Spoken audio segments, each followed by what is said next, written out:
Bueno, en este capítulo veremos viga-placa, ¿sí? Cuando tenemos el caso de que la losa y se hormigona al mismo tiempo que las vigas, podemos considerar que parte del hormigón de losa colabora en absorber el esfuerzo de compresión de viga.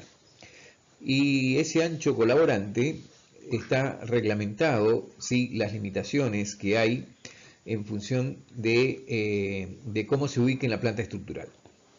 ¿Sí? Tenemos tres situaciones. Una es que esté bajo losa y que tenga una forma de T. Otra es que tenga una forma L y que esté conformada por la losa. Y otra puede ser el caso de una viga T, pero una viga T sola, ¿sí? Donde se considera como placa, pero es una viga T individual.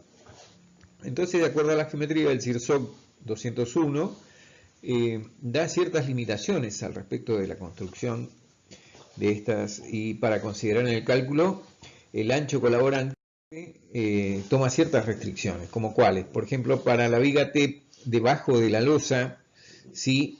El B va a estar constituido por el ancho, ¿sí? De la viga, que es BW, más un B a la izquierda, ¿sí? Un B, un ancho colaborante, ¿sí? A la izquierda y a la derecha.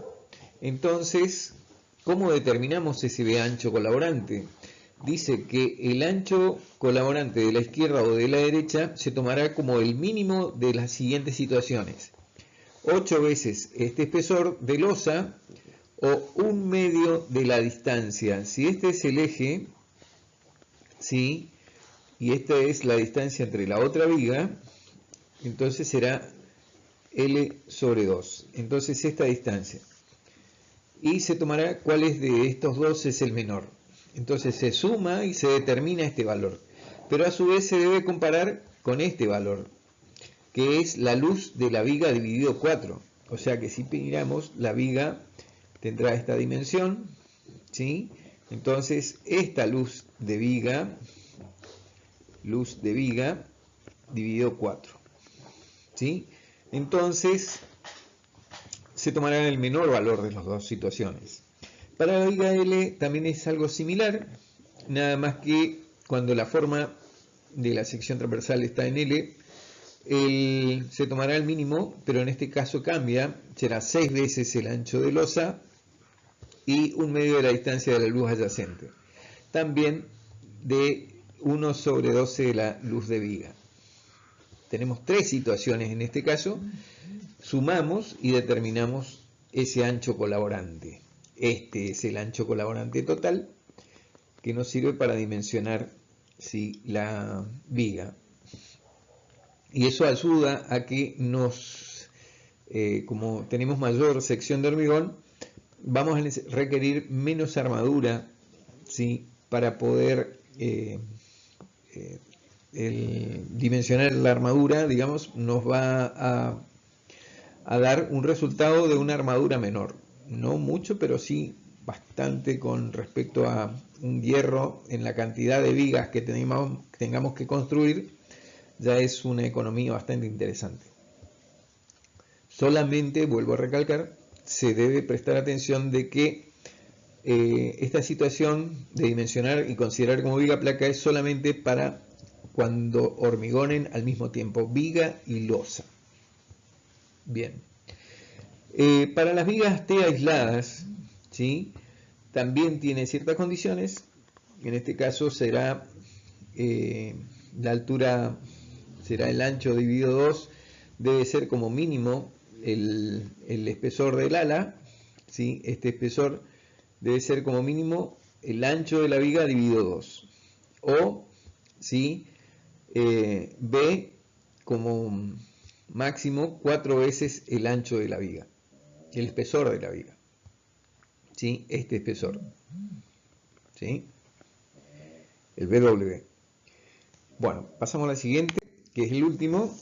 Para poder dimensionar entonces la viga, tenemos distintas situaciones.